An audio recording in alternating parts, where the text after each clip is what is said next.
U kukuruzištu pokraj auto otpada stoji visoka prilika ogrnuta crnim plaštom. Na sebi nema odeću. Njegova koža je jarko crvena i blešti toliko da obasjava kukuruze naokolo. Blešti od besa koji se pojačava. Oko njega su nakaze veličine njemu malo iznad pojasa. Neljudske glave na kvrgavim, golim telima, takođe crvene boje, unezvereno i sa sladostrašćem se okreću nekontrolisano u svim pravcima. Iz širokih usta koja sežu od jednog do drugog špicastog uva palacaju dugački, tanani jezici između igličastih i mnogobrojnih zuba. Deo tog čopora reži na čoveka koji leži na podu. Oči su mu raširene u ludačkom strahu i telo mu se trese.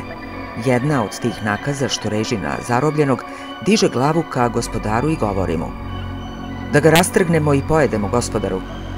Gladan sam." Gospodar spušta pogled na nakazu koja se drznula da mu prekine talasanje besa. Iz malog prsta velikom brzinom izrasta metar dugačak nokat, oštar i špicast, koji bez oklevanja zariva nakazi u oko i kroz glavu. Zatim izvlači nokat koji se smanjuje na prirodnu veličinu. Nakaza pada i nestaje u dimu. "Je li još neko gladan?" Cedi kroz zube i prelazi pogledom preko slugana. Nijedna nakaza ne odgovara, odmiču se od čoveka na zemlji, čiji strah je tek treptaj udaljen od ludila. Nastavlja da se sladi besom što ga prožima i strahom smrtnika na podu. Zna da ne sme lično da izađe iz zaklona i pobije sve u kompleksu. Dva anđela, čije imena mu izazivaju gađenje i mučninu, vrzmaju se naokolo, a kršenje sporazuma u vidu slanja hordi na pumpu bi privuklo pažnju i odmazdu one dvojice, možda i cele vojske anđela. Držat će se u senci i vući konce. Gospodar je bio izričit po tome. Sva lukavstva, prevare i podlosti mogu, ali lično angažovanje i privlačenje pažnje nipošto. Ne jednom je kušao njegov gnev na svojoj koži, ali uprko svemu zadovoljan je. Njegov večiti san je ostvaren, otvoren je pakao na zemlji.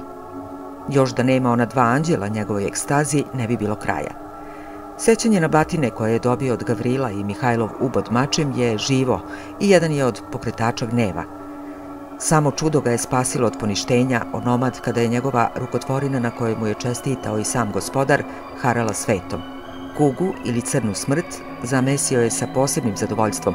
Uživao je u vapajima i patnji smrtnika, a sada su mu maknuli desnu ruku koju je poslao na zadatak. Osjeća svakim delom svog bića da je to maslo onog tandema. Namerno su ga uklonili oružjem smrtnika da ga ponize. Da stvar bude gora, posilni je obavio posao, ali nepotpuno.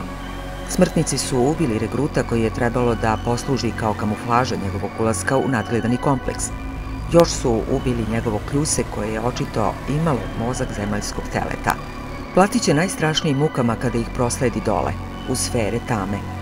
Ima metod da zaobiđe Petrovu kancelariju i deportuje ih pravo u pakao. Po sporazumu koji datira još od posrnuća, svaki smrtnik, makoliko god bio odan tami, mora da prođe tu ozloglašenu kancelariju. Neka se gospodar posle bavi politikom i opravdava njegove metode.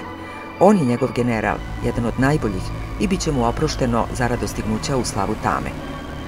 Vreme je da pokuša ponovo. Prilazi prestravljenom smrtniku, hvata ga za vrat i sa lakoćom odiže od zemlje. Zagleda mu se u oči i spušta mu poljubac na usne, isisavajući mu dobrotu i predavajući iskonsku mržnju. Odbacuje ga kao prljavu krpu i izdaje naređenje. "Pobij sve, prvo vođu. Mrš na zadatak." Čovek se odiže sa zemlje i ponizno odgovara: "Da, gospodaru Abadone."